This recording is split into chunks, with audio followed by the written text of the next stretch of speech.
Thank you very much. We had a busy day. We're dealing with lots of different people and lots of different things. We had some terrific people in today and trying to solve some of the problems that are going on in the country and outside of the country. We're doing very well with respect to other countries really behaving on taking the criminals that they sent into our country, and we're getting them out. These are some of the worst people on earth, and they're getting out and they're being accepted back in their countries, as you've heard, without exception. So a lot of people thought that was not going to happen, but it's happening very full force. Now we're getting some very, very dangerous people out of our country, which is very important. Will, perhaps we'll go through the first one, please. Yes, sir. So earlier today, before the press came in, you signed a commission appointing Chris Wright to be your next Secretary of Energy. We have another commission prepared for your signature, sir.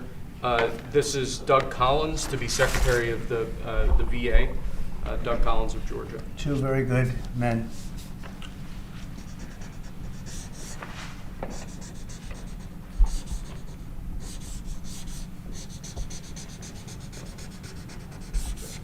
Okay. Thank you, sir. Next up, in light of numerous actions taken by a number of bodies of the United Nations which exhibit a deep anti-American bias, we have an executive order prepared for your attention that would withdraw the United States from the UN Human Rights Council, would withdraw the United States from the UNRWA, which is a refugee organization, and would also review American involvement in UNESCO, which has also exhibited anti-American bias. More generally, the executive order calls for a review of American involvement and funding in the UN in light of the wild disparities in levels of funding among different countries that, as you've expressed previously, is deeply unfair to the United States. So I've always felt that the UN has tremendous potential. It's not living up to that potential right now. It really isn't, hasn't for a long time. It has, there are great hopes for it, but it's not being well run, to be honest, and they're not doing the job. A lot of these conflicts that we're working on should be settled, or at least we should have some help in settling them. We never seem to get help. That should be the primary purpose of the UN, the United Nations, and again, it's got great potential, and based on the potential, we'll continue to go along with it, but they got to get their act together.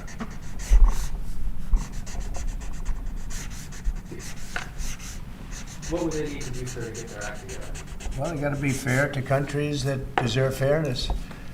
They have some countries, as you know, that are outliers, that are very bad, and they're being almost preferred as countries to those that do their job and are doing a good job, and they have to really, they're going to end up losing a lot of countries. They're going to end up losing their credibility like other organizations, and then they're going to be nothing. The potential of the United Nations, and not everybody agrees with me on this, the potential of the United Nations is fantastic if properly run. So we'll see what happens. How much money are you willing to take away from that? Well, we're taking away a little bit, but we're not looking to take away money. This is so important that we're really, as you know, the United Nations is largely funded by us. But, and it shouldn't be. It should be funded by everybody, but we're disproportionate, as we always seem to be. But it's something that if it ever lived up to the potential, in 10 minutes it would make up the difference. That's the kind of power it could have. Right now it doesn't have that power. Next, sir, this is a national security presidential memorandum that seeks to impose maximum pressure on the government of the Islamic Republic of Iran. Many of these provisions are similar to actions that your administration took during your first administration. The basic idea here is to have every department and agency, or many departments and agencies in your government attempt to sanction and control Iranian activities, particularly relating to the Iranian nuclear program and the Iranian export of terrorism through support of various proxy groups abroad. And the intent here is to give you all of the possible tools to, I'd say, engage with the Iranian government to ensure that going forward they are less of a malign actor on the world stage. So this is one that I'm torn about. Everybody wants me to sign it. I'll do that. It's very tough on Iran. It's what we had before. We would have never had the problem. You would have never had October 7th. We would have never had the problem had the election gone a different way, which it should have. But this one, I think, more than made up for it. I think we're doing things, and it shows that more than made up for it, much more historic. The Iran situation, hopefully, I'm going to sign it, but hopefully we're not going to have to use it very much. We will see whether or not we can arrange or work out a deal with Iran, and everybody can live together, and maybe that's possible, and maybe it's not possible. So I'm signing this, and I'm unhappy to do it, but I really have not so much choice because we have to be strong and firm, and I hope that it's not going to have to be used in any great measure at all. It'd be great if we could have a Middle East and maybe a world at total peace. Right now you don't have that. When I left, you had peace all over the world, and now you have the world is blowing up. As you know, Bibi is coming in to see me later. Others are coming in to see me. We'll see what we can do. But I'm signing this, and hopefully it will be a document which won't be very important, will hardly have to be used. So what kind of deal would you be prepared to Well, make we're going to with Iran? see. I mean, we're going to see. They cannot have a nuclear weapon. With me, it's very simple. Iran cannot have a nuclear weapon. Do you support We don't want to be tough on Iran. We don't want to be tough on anybody, but they just can't have a nuclear weapon. do you Mr. support President, are you going to terrorist- engage in conversations with your counterpart in Iran? I would. Do you want to block the sale of Iranian oil to other nations? Well, we have the right to do that, and that's what I did before, and they had no money. They wouldn't have had the money for Hamas or Hezbollah or anybody else. It could have been solved. This thing, it just, if things went the way they should have, this would have been over long ago, but it's not over. How And, close do you think Iran is to developing a nuclear weapon? I think they're close. I think they're close. They're too close. But again, you could go back 4 years, I would have said they would have had it during this intervening period. But they're pretty close, Peter. And why say that you're unhappy to sign it if it's Iran and their proxies who have threatened to retaliate against you Yeah. and your team by killing you guys for taking out Soleimani? Well, they haven't done that, and that would be a terrible thing for them to do. Not because of me. If they did that, they would be obliterated. That'd be the end. I've left instructions. If they do it, they get obliterated. There won't be anything left. And they shouldn't be able to do it. And Biden should have said that, but he never did. I don't know why. Lack of intelligence, perhaps. But he never said it. If that happens to a leader, or close to a leader, frankly, if you had other people involved also, you would call for total obliteration of a state that did it. That would include Iran. So I'm signing this, and it's a very powerful document, but hopefully we're not going to have to use it. Mr. President, if the Prime Minister today were to ask your help in striking at Iran's nuclear facilities to prevent the kind of progress towards a nuclear weapon, would you give him the green light, either to do it himself or for the Yeah. U.S. to participate with them? I don't know that that's what he's going to be asking for. I have no idea that it is. You're telling me. We're going to have a pretty long meeting. We're going to be discussing a lot of things, not only that, but a lot of things.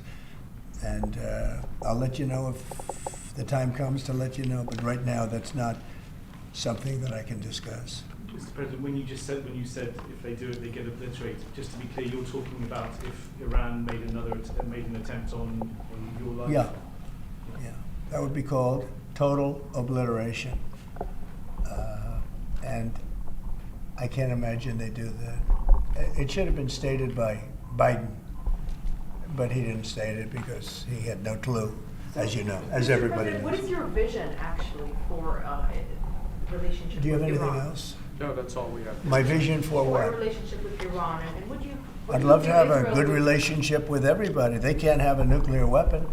That was the only thing that was very important. They can't have a nuclear weapon. Beyond that, it would be very tough if they insist on doing that. They have some of their leadership, I can tell you right now, and maybe you know it, maybe you don't, but there are many people at the top ranks of Iran that do not want to have a nuclear weapon just for that very reason. Mr. President, what's your reaction to China's retaliatory tariffs? It's fine. It's fine. We're going to do very well against China and against everybody else. Right now, they've taken advantage of the Biden administration like I've never seen. I've never seen. The deficit with China is about $1 trillion. Think of it, $1 trillion. They're using our money to build their military. And Biden let that happen. You know, we're taking a lot of fires here. We came back. This is like a different place. The good news is we're doing very well. We're doing well with countries that nobody expected we'd do well with. We are respected again as a nation. Maybe at a level that people haven't seen for many, many decades. But when I left, we didn't have any wars. I defeated ISIS, 100% of the ISIS caliphate, and now the world seems to be ready to blow up, but we'll see if we can stop it. Mr. President, when you speak to President Xi. Say it. Have you reached out to the Iranians about any kind of deal to start those? I would reach out. I mean, I have nothing. I say I'm one that doesn't care whether I reach out or they reach out. A lot of people say, let them reach out, sir. To me, it doesn't matter. It's just talk. But I want to see everybody do well. I want to see great countries, and I want to see peace in the Middle East and elsewhere. We're also working very hard with respect to Russia, Ukraine. That's a bloodbath. It's a total bloodbath. What's going on there is incredible. What's going on with the soldiers, young soldiers being killed by the thousands. I mean, literally by the thousands. And we want to see if we can get that stopped. And I think we've had some very good talks. Any update on when you would speak to President Xi, sir? Any update on when you would speak to President Xi? No, we'll speak to him at the appropriate time. I'm in no rush. At the appropriate Do you think that conversation can lend itself to the type of freeze that it meant for the tariffs for Canada and Well, we'll Mexico? see what happens. I mean, well, there's a short-term freeze with Mexico, and, as you know, and with Canada. But they've agreed to be very, very strong on the border, stronger than they ever were by far, by a factor of about 30. And in addition to that, as you can see, we've been strong because we've had numbers like you've never seen before. I mean, the border is now closed, really closed. And with that being said, we're letting good people come through, and we want good people to come into our country. But the border is closed. In your talks with Prime Minister Netanyahu today, do you intend to press him about how many deaths have been amongst Palestinians? Are you concerned about that death? I talk about that too. You know, both sides mean a lot. I talk about that. I talk about the other side. I talk about everything. What's your main message to him today during your meeting? Well, I'm here to listen. He's here to see me, and I'm here to listen. So there's not much of a message. At the right time, I'll give him my message. President, will you continue to press for this idea that Jordan and Egypt take Palestinians from Gaza? Yeah, I would like to see Jordan. I'd like to see Egypt take some look. The Gaza thing has not worked. It's never worked. And I feel very differently about Gaza than a lot of people. I think they should get a good, fresh, beautiful piece of land, and we get some people to put up the money to build it and make it nice and make it habitable and enjoyable and make it a home. They don't want to leave, though. Palestinians say they don't want to leave. I don't know how they could want to stay. It's a demolition site. It's a pure demolition site. If we could find the right piece of land or numerous pieces of land and build them some really nice places with plenty of money in the area, that's for sure, I think that would be a lot better than going back to Gaza, which has had just decades and decades of death. Where would those pieces of land be? Well, they Those could Arab be in countries Jordan, don't and they want could to be in Egypt, and they could be in other places. You could have more than two, more than one, but you could have more than two, and you'd have people living in a place that could be very beautiful and safe and nice. Gaza's been a disaster for decades. Would the U.S. pay for that? I don't think the UN would pay, but I think there's plenty of people that would in the area. They have a lot of money. They certainly have a lot of money. Some of the countries over there, they'd like to see it. I know that Saudi Arabia wants to see peace. I can see that. And many of the countries there, as far as I'm concerned, they all want peace. I think, maybe I'm wrong on this, but I think Iran would like to see peace too. They've had enough. Don't you think they've had enough? But the leaders of Egypt and Jordan have said bluntly they have no interest in doing this. Well, they may have said that, but a lot of people said things to me.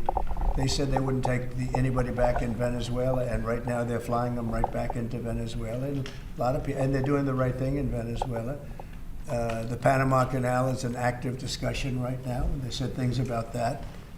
And virtually everything that's been said has been incorrectly stated based on the result. Does that amount to forcibly displacing, or wouldn't that amount to forcibly displacing those people from Gaza? If I don't they think say they so. want I think to? if they had the opportunity, they'd love if they had an alternative to Gaza. They have no alternative right now. I mean, they're there because they have no alternative. What do they have? It is a big pile of rubble right now. I mean, have you seen the pictures of it? Have you been there? It's terrible to live. Who can live like that? And very dangerous. There's shooting all over the place. There's bombing all over the place on both sides. Now, I would think if they had an option of moving to an area, either in a large group or various smaller groups, and take care of the close to 2 million people, I would think that they would be thrilled to do it. They have no, when you say about the Gaza Strip, they don't have an option. To be clear, you say they'd be thrilled. It's very dangerous. They'd be thrilled to leave Gaza. Oh, I think they'd love to leave Gaza if they had an option. Right now, they don't have an option. What are they going to do? They have to go back to Gaza. But what is Gaza? There's practically not a building standing, and they're very dangerous. Those buildings are shifting, and they're falling down all over the place, and there's gunfire all over. It's going to be that way for a while. Mr. President, wouldn't it have made more sense to evacuate people while the war was ongoing rather than now when there's a ceasefire? Which is what you're talking When about. it was more dangerous when there were strikes overhead than now. Well, the strikes could start tomorrow. There's not a lot left to strike. Exactly. It's a demolition site. The whole place is demolished. It's unsafe. It's unsanitary. It's not a place where people want to live. Mr. President. Nobody's got. They have no alternative but to go back. If we gave them an alternative of living in a beautiful open place with some, nice quarters there, nice housing of sorts, and we have the money in the Middle East to build that. Do you support Israelis actually moving back and creating stuff? Not necessarily. No, I just support cleaning it up and doing something with it. But it's failed for many decades. And somebody will be sitting here in 10 years or 20 years from now, and they'll be going through the same stuff, the wars. And they've had civilizations on Gaza, many civilizations on Gaza, and they're buried in the sand. Secretary It Rubio. doesn't seem to work. Secretary. Thank you, sir.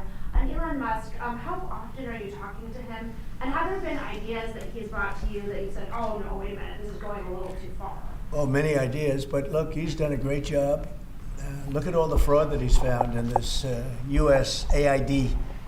It's a disaster what the people, radical left lunatics, they have things that nobody would have even believed.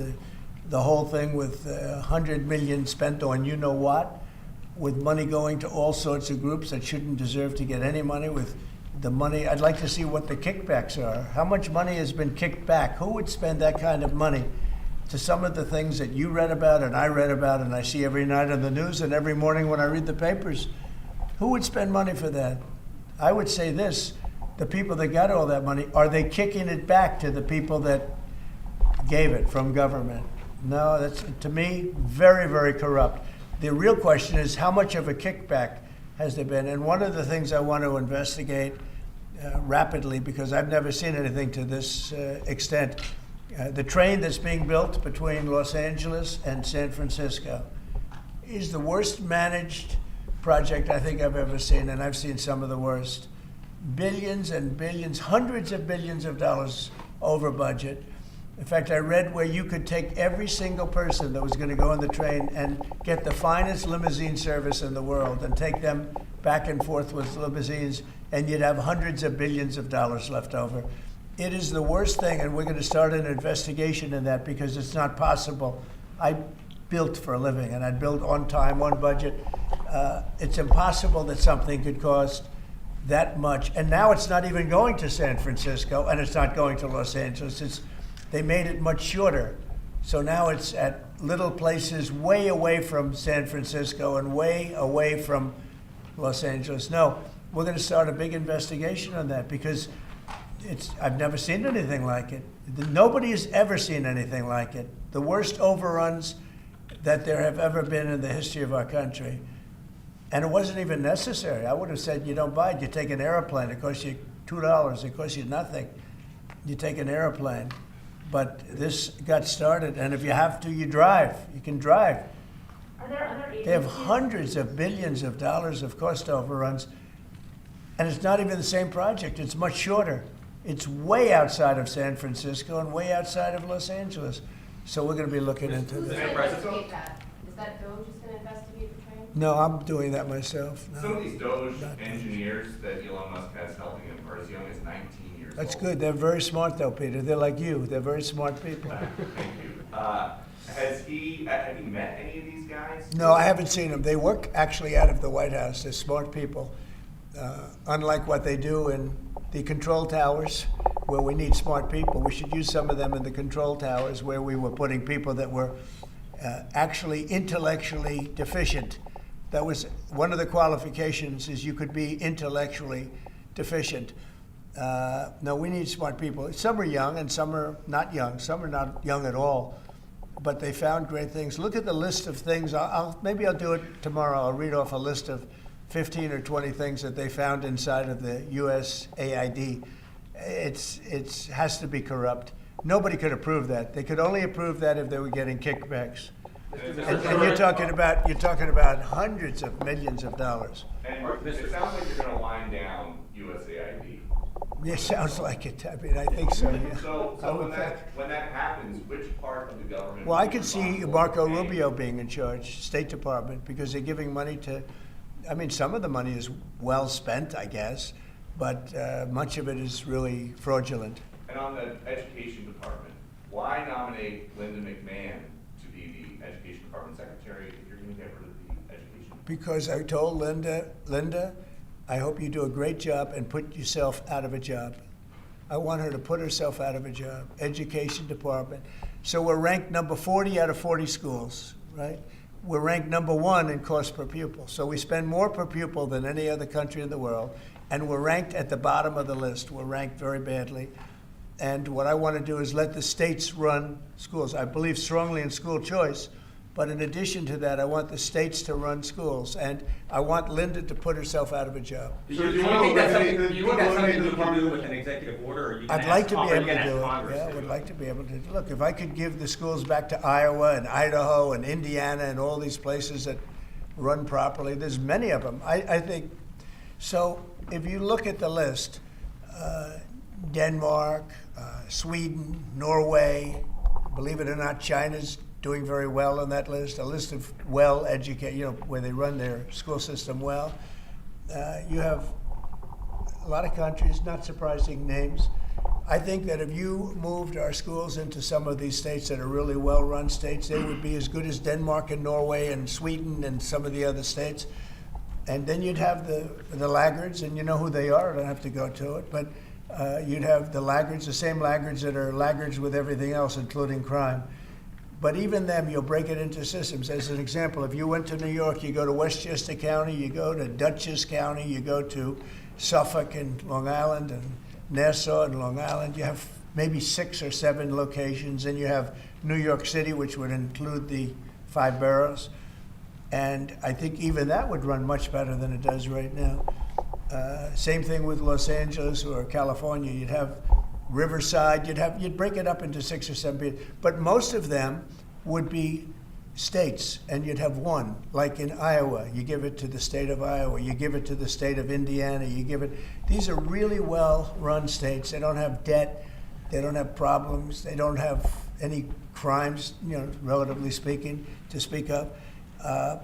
And you would have education that would be the equivalent of Norway and Denmark and various other places that are at the top of the list. So we're at the bottom of the list, and we're the most expensive. We're at the top of the list when it comes to cost per pupil. We spend more money per pupil than any other nation in the world, and yet we're rated number 40. The last ratings came out, you saw them. So they talk about 40 countries, we're rated number 40. And I say that if we did this, we would we would go 20, 30 notches up. We could do great. And we would have some of the best districts in the world. But are you looking to do that with an executive order, sir, or do you need to work with Congress? Well, there are some people that say I could. I think I'd work with Congress. I think we'd have to work with the teachers union, because the teachers union is the only one that's opposed to it. Nobody else would want to hold them back. Look, we have to tell the teachers union, we're rated last in the world in education of the top 40. We're rated last. We were 38. Now we're 40. We went to 39. We went to 40. We're 37.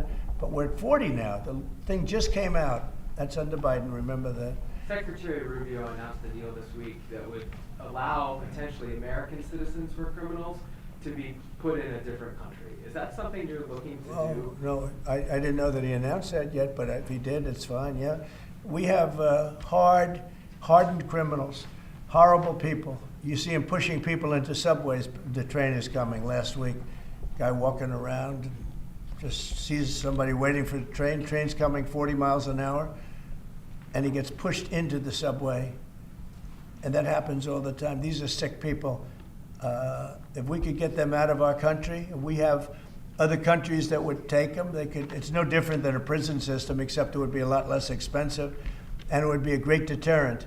Send them to other countries. If we could go a step further, in other words, we're talking about getting the criminals out of our country that come in through other countries illegally, right? The illegal migrants, as I call them.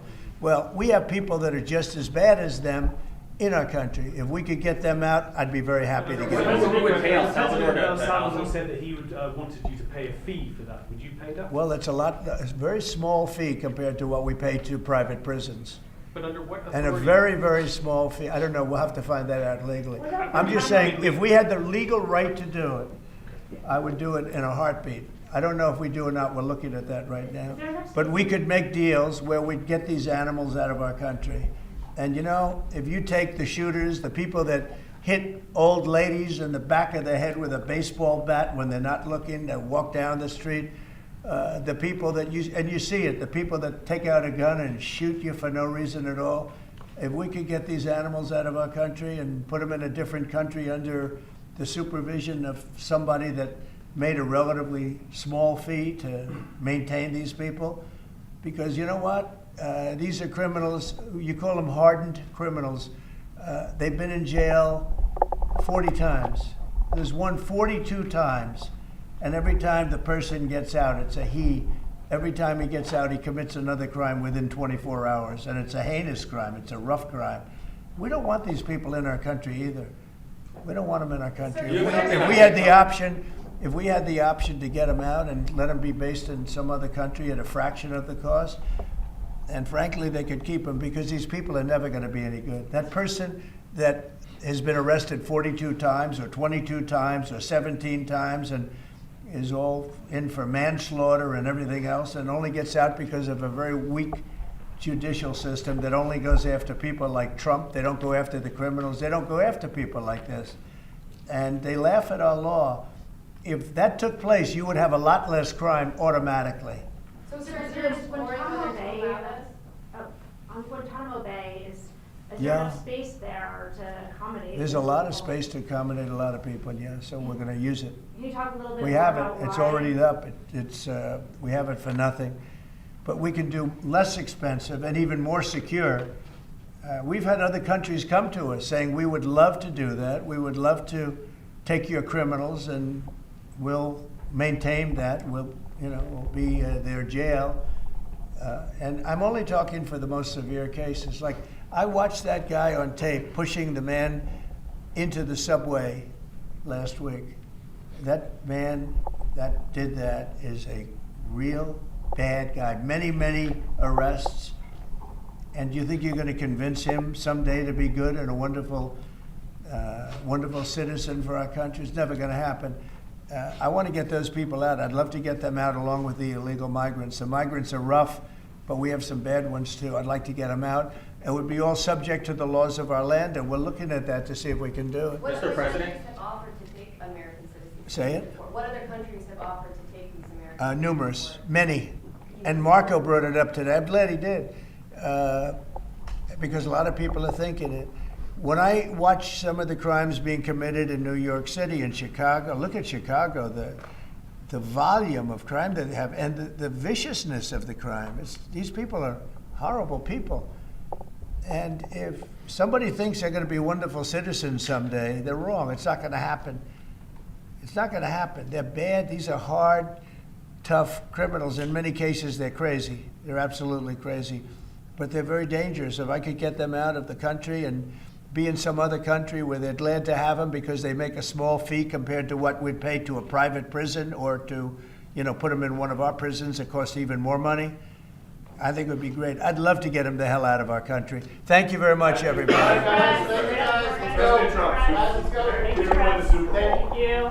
I don't want to say, but there's a certain quarterback that seems to be a pretty good winner. And just last one, because you mentioned it many times.